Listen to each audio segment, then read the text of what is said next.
tahu ini kasih topping. Nama topping kentang.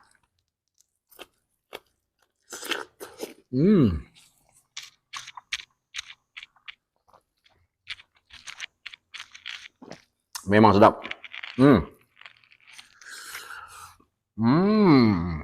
Ini dia.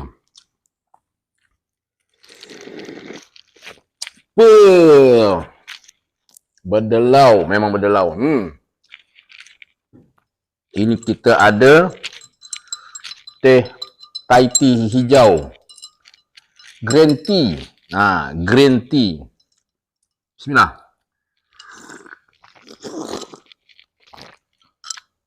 Memanglah luar biasa. Dengan jelly goyang-goyang. Okey, assalamualaikum warahmatullahi wabarakatuh.